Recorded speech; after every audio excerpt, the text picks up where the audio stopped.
beautiful. That was beautiful. That musical series was comprised by Kight, and it's entitled Dialogues. Absolutely phenomenal. Thank you so much. Thanks. Hello, Bureau partners, and thank you all so much for joining us today. Welcome to Beyond the Bio with the Gotham Collective. My name is Wendee Lee Curtis, and I will be your MC for today's game-changing event.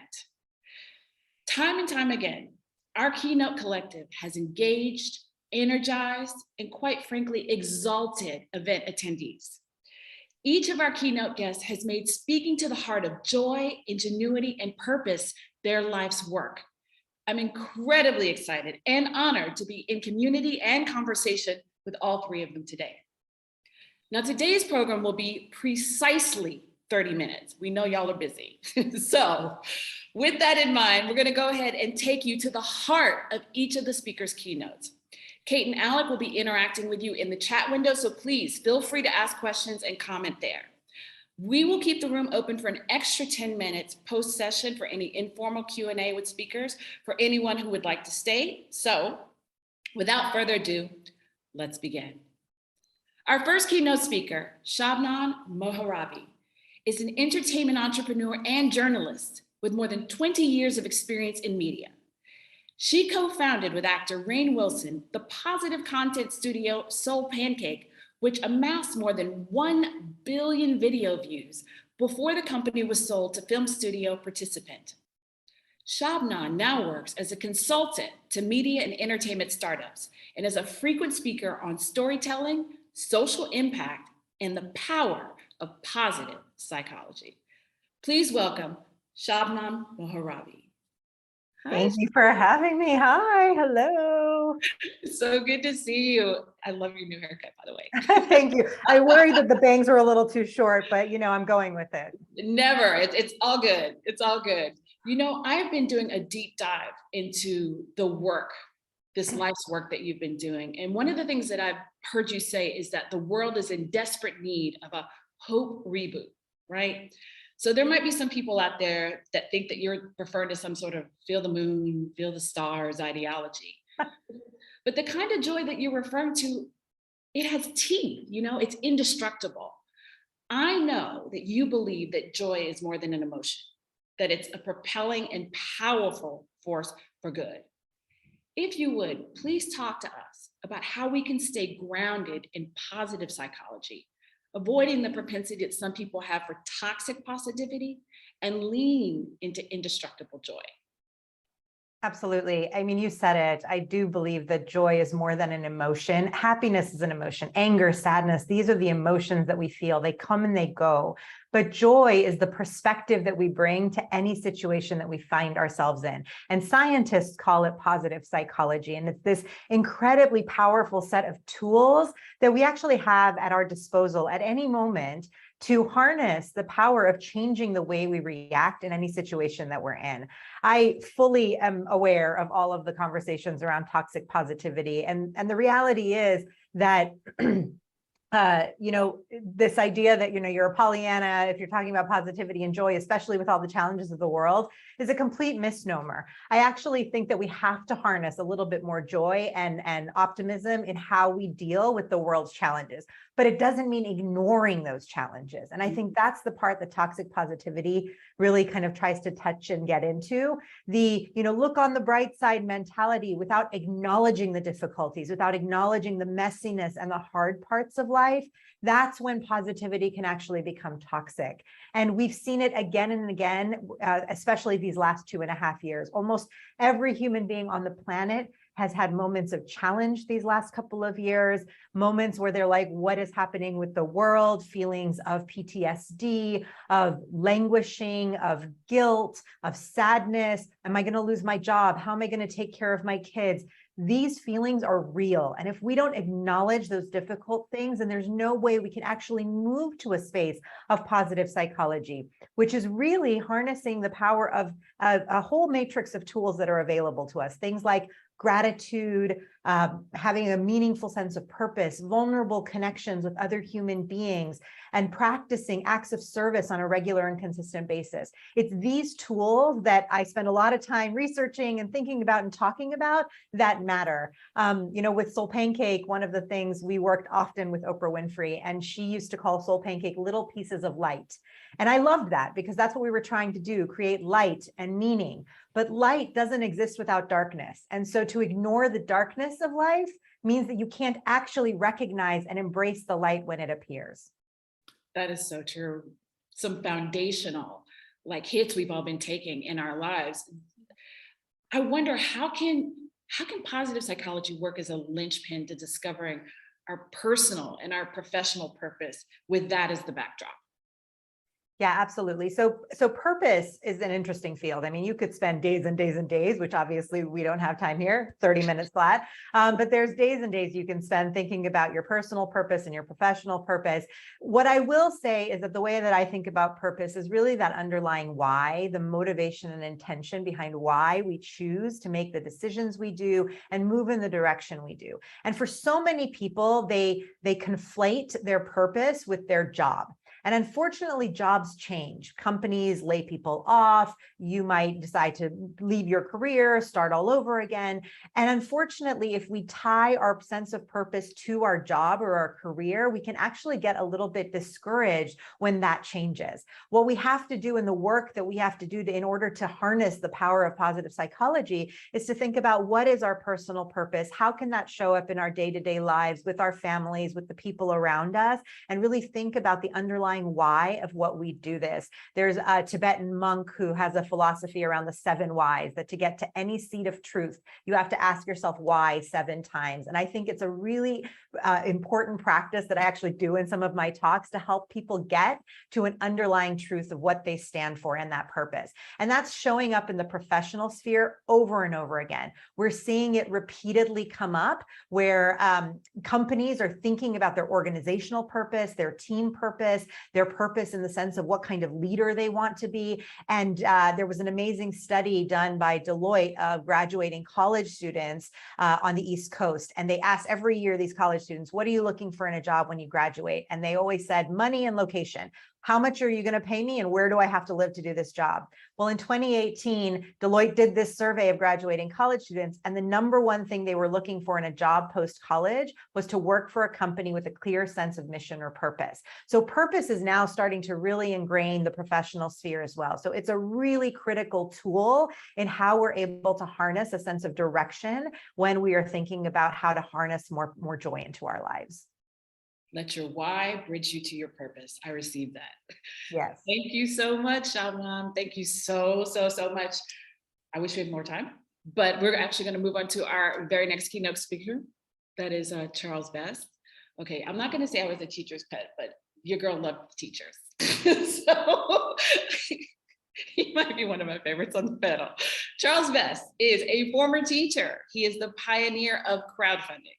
He is also the founder of Donors Choose, a nonprofit organization that has inspired 5 million people to give $1.3 billion to fund 2 million classroom requests, all created by public school teachers. Please welcome Charles Best. Wendee, teacher's pet, thank you. Yes, stayed after, cleaned the erasers, emptied the garbage can. Yeah, they kind of had to boot me out of the classroom. So I'm a recovering nerd, what can I say? So Charles, Shabnam spoke to some of this. We've all been living it.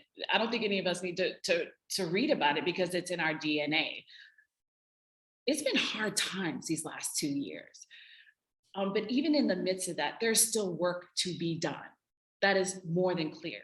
How can little things against that backdrop create a big impact? And how can we do more with less? You know, I think the story of Donors Choose is a story of something starting little and having a big impact and launching during a time of trial. I started teaching at a public high school in the Bronx called Wings Academy. And my colleagues and I, we would spend a lot of our own money on copy paper and pencils and things we wanted for our students. And we would talk in the teacher's lunchroom about more that we wanted our students to have, books that we wanted them to read, a field trip we wanted to take them on, a science experiment that needed a couple microscopes. And this was years and years before crowdfunding was a word or a thing, but it just kind of made sense that we teachers knew exactly what materials would make the biggest difference for our students, and that there were folks out there who wanted to support public schools and would give to teachers like us and students like ours if they could see exactly where their money went. So my students helped to create this website where public school teachers create classroom requests and donors can choose a classroom request to support. My mom made her famous roasted pear dessert that I used to bribe my colleagues to create the first classroom requests on this newly created website. My students hand wrote letters to people all over the country, telling them about this place where someone with $10 could be a classroom hero. And we managed to get a whole lot of Bronx teachers' classroom requests funded, just working out of my classroom.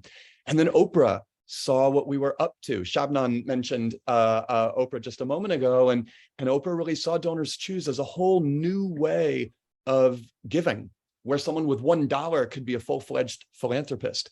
She shined her spotlight on us. She crashed our website, but we were able to get up again a couple hours later, and that began our expansion to public schools all over America. And today, as you just made note, millions of people, 5 million people have given more than $1 billion to teachers' classroom requests, and we overwhelmingly operate in low-income communities. And I think what's just as significant is that our site launched a whole new form of funding ideas, needs, requests, now called crowdfunding. Folks are probably familiar with Kickstarter, with GoFundMe, Indiegogo, Kiva, sites where anyone can propose a project they want to do, request materials for a need that they have, secure microfunding for a venture they want to start, and anyone can be a patron, a financier, a philanthropist, no matter the dollar amount that they have to give. And it all started in a classroom in the Bronx. Listen, the power of the O-Glow is real. I love O-Glow. Yes, not to be trifled with. That power is so real. You know, I know that there are others out there that are looking to find aligned and strategic partnerships. What would you say is the best way that they can do that during times when people are impacted by fear and change and uncertainty? I'll give it one example of a strategic partnership that might be a little outside the box, and it is how it came to be that Stephen Colbert is one of our hardest working board members. And I'll share this anecdote because I think it illustrates the art of the ask and gives people some tips that they can apply well beyond celebrities and to all of the situations in which you're trying to get someone to yes. And the anecdote is that back in 2008, Stephen Colbert was running for president in the South Carolina Democratic primary, and we sensed that he had a challenge on his hands, which is that his fans and viewers wanted to donate, wanted to financially support his campaign, but he wouldn't really want those folks parting with their hard-earned money for an act of satire. So we sensed he had a problem on his hands. We hatched an idea to solve that problem, a philanthropic presidential straw poll where people could donate to a classroom request in honor of their favorite candidate, push that candidate higher up in what we call the straw poll that makes a difference. That's exactly what Stephen Colbert needed. The point here is that we did not go to Stephen Colbert saying, we're a good cause, so you ought to support us. Instead, we went to him saying, we sense that you have a challenge on your hands, and we can help you solve that challenge. And secondarily, we're a great cause. Today, Stephen Colbert has done any number of incredible stunts on our site, including funding every single classroom request in his home state of South Carolina, which became a torch picked up by Serena Williams, who funded every classroom request in Compton, Samuel Jackson covering Chattanooga, Carmelo Anthony covering Baltimore. And I think what it boils down to is the power of treating every ask, every pitch, like a strategic partnership proposal. Treat every ask as a strategic partnership proposal. I love that. Okay, so that's for the people in the back. Thank you so much, Charles. Thank you. I appreciate your time. We are going to move on to our next keynote speaker. Please welcome, you heard his musical stylings at the top of the event. Kight is an artist, he is a composer, he's an entrepreneur who believes that change happens at the intersection of both systems and soul. As a violinist, Kight has performed across the world from the White House to the Great Wall of China. And now, as the co-founder of Tea at Shiloh, please go online and check it out. It is so cool. A late night tea house in Los Angeles, California. Kight aims to reimagine nightlife by designing environments that calm the senses and foster authentic connection. Please welcome Kight. Thank you. Yeah, I'm trying to figure out how I can work in an Oprah reference. Everybody loves, I'll give you a minute. So you and I have some parallels in our lives. You come from the world of classical music and performing, and I come from the world of Broadway. I often liken the experience of being a creative to falling in love. It's a giving away. It's an abandon, a release, right? It's releasing the white knuckling that we all have from established norms to be in the realm of the creative. I know that there are a lot of people that reside outside of that space that wonder how they can pillar creativity in their lives so that ingenuity becomes the norm.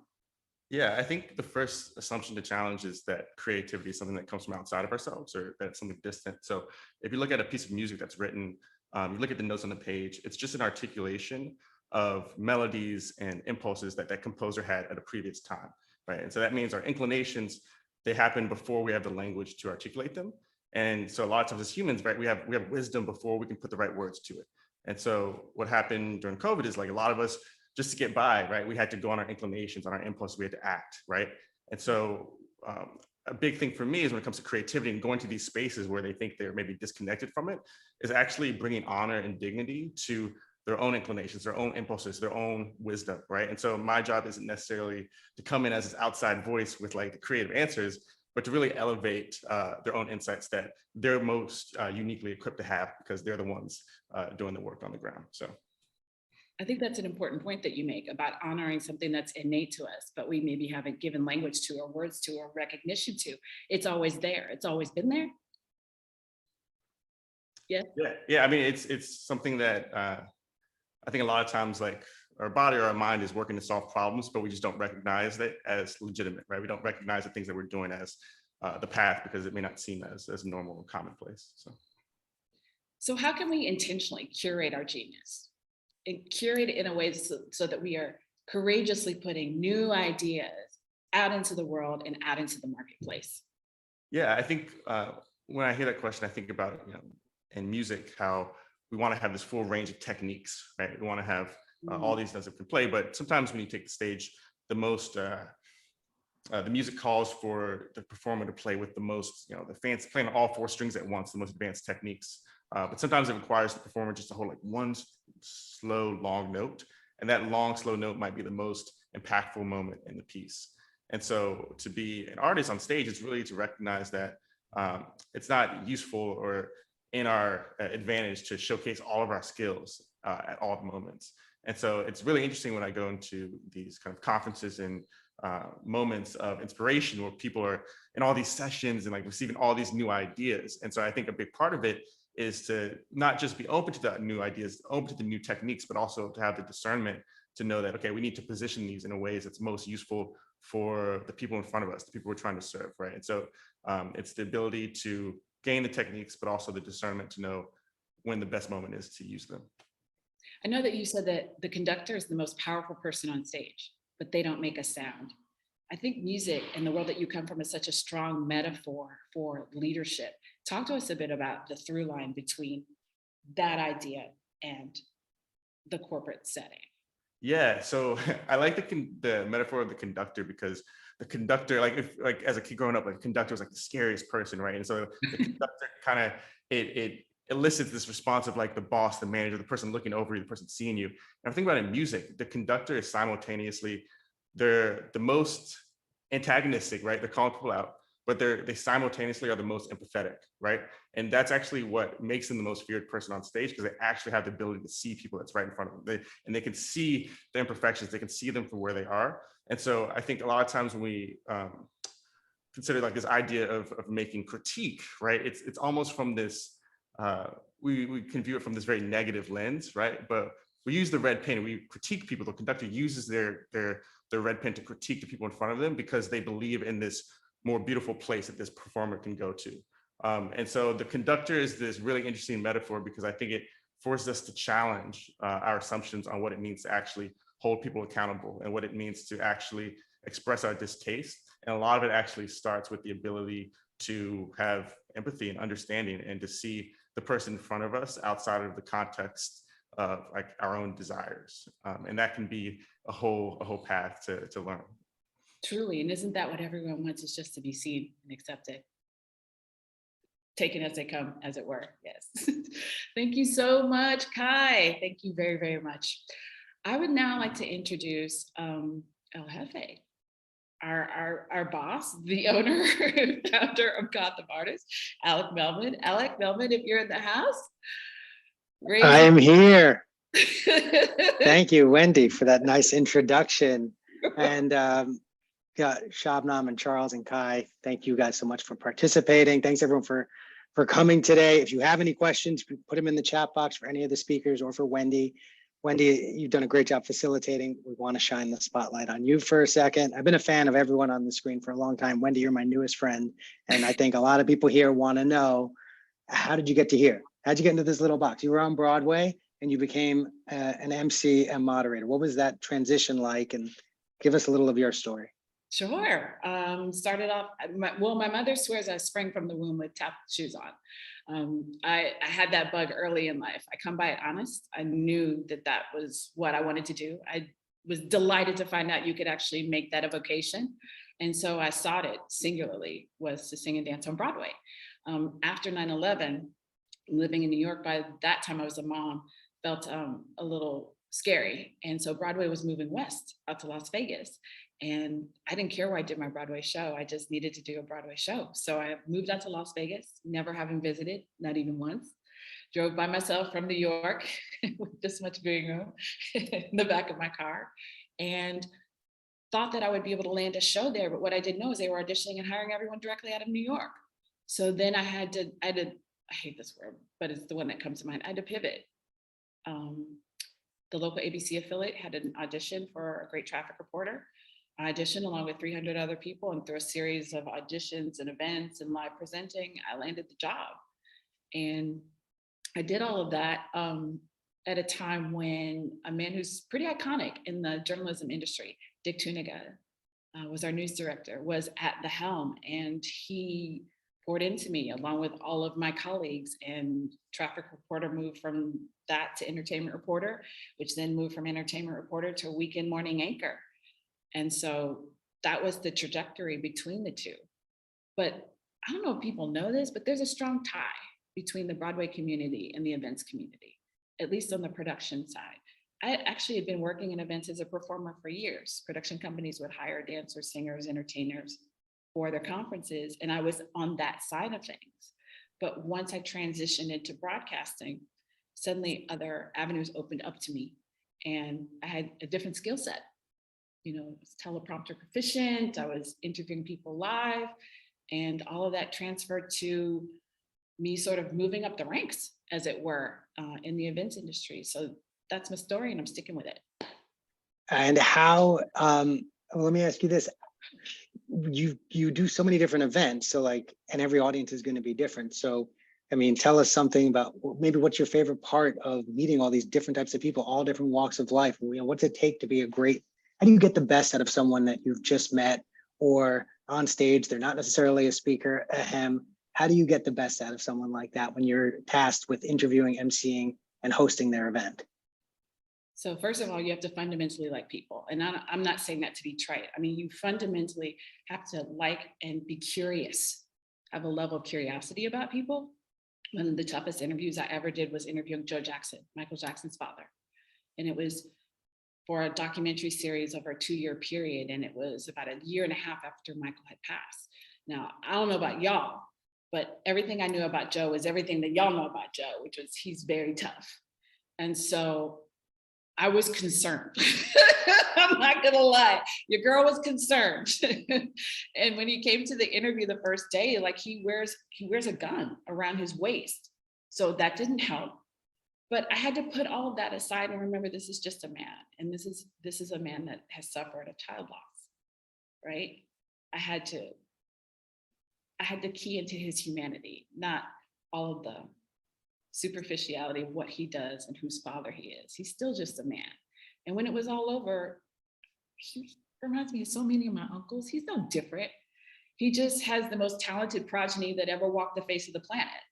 You know, that notwithstanding, he still is just a man who lost a son and, you know, had to continue with his life.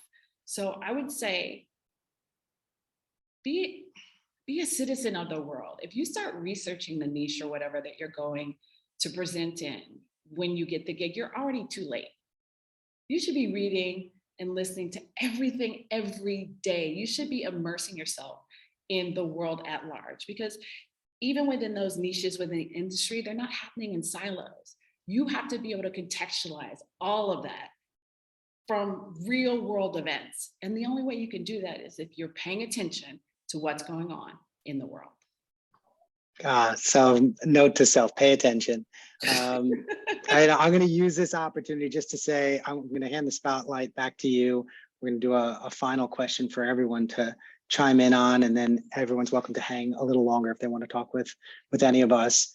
But I just want to say, you know, as an agent, we book a lot of events, and I hope you noticed that the people that we put on this screen are people that not only we believe in, but you know, there's a difference between doing a booking and then doing a booking with someone like this, or with the 4 people that we have here, that like, it really means something, and the impact that it has on the audiences really makes a difference to me personally. So I thank you guys for being part of the Gotham Collective. And with that, I'm going to go where I'm most comfortable, back behind the curtain, and hand it back to you, Wendee. Thanks, guys. Thank you, Alec. Thank you so much. All right. So before we go, you know, my grandmother had this saying that there is value in the valley. There's value in the valley. We have all been in a moment of deep introspection for the last 2 years. What would you say is most valuable in this moment as we move into the future? I'll start with Shabnam. You know, I think what's most valuable right now is to continue to reign the power of hope. I think a lot of people feel hopeless right now. I think a lot of people look around at the world and say, there's no way that this can get better or improve. I'm just going to focus on my family and keep my head down. But hope is not a limited resource. It's not. It exists in spades. You just have to look for it.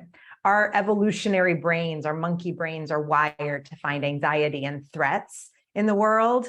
And yet, if we actually intentionally, actively seek out more stories of hope, we can find them. There's a beautiful book by Hans Rosling called Factfulness. And it talks about how over the last 50 years, 100 years, the world has progressed so much. We have reduced poverty. We have increased health outcomes. We have reduced environmental damage. There's actually been so much progress in the last 50 to 100 years. We just have to find the hope in order to be able to then harness more hope and creativity to solve future problems. So what helps me come out of the valley is intentionally looking for stories of hope. I love that. Charles. You know, we have seen in our data that during really tough times like those we're in now, people are better able to see themselves in those who are suffering. That in turn actually makes people more generous in their giving behavior. Average donation size reduces because people can afford a little bit less, but more people give. And that to me is just kind of an affirmation of the human spirit, and that sometimes tough times bring out the best in folks. Could not agree more. Kai, the floor is yours. So yeah, you mentioned just introspection. For me, like that introspection itself is what gives me hope. So during COVID myself, like right before it started, I moved. I was like living in the mountains by myself, and I was like, I had like no phone. I had like a landline. I was like stripped of everything, right? And COVID happened, and like, shoot, I can't go anywhere. I can't travel anywhere. And so all of these like anxieties and things that I could like block because I was like traveling a lot or doing all these things, they all kind of came up. I'm sure that happened to a lot of us. And so for me, it's like completely changed my relationship to my work. When I go on stage, it's like, it's not just like sharing these ideas from a distance, but it's like, there's a lot of stuff I'm working on too. And like, we're going through this together. And so for me, when I think about what it means, like in music, we always talk about how like, before you go on the stage, you have to go to the practice room first, right? So in music, public expression, it's not something that's like we're just entitled to. It's something we earn through like self-observation, self-reflection first. And so what I'm excited about is for each of us, like not just us speaking, but like all of you are like watching this, people that are putting people on stages, is that we get a chance now to like really think about public expression differently and really elevate voices and people that are really coming from a place of that introspection and considering our own failures and being able to present that ultimately so that we can learn from each other and we can kind of see this as one story moving together. And so I'm thinking, for me, like that's just what I'm so excited about, is that we can kind of think about our industry as a whole, like a little bit differently, and all the impact that that could make. It's all about impact. I think my offering would be living is the most important group project you'll ever do. We're all in this together. So act accordingly. And I'll leave you with that. I want to thank all of our attendees for joining us today. We're going to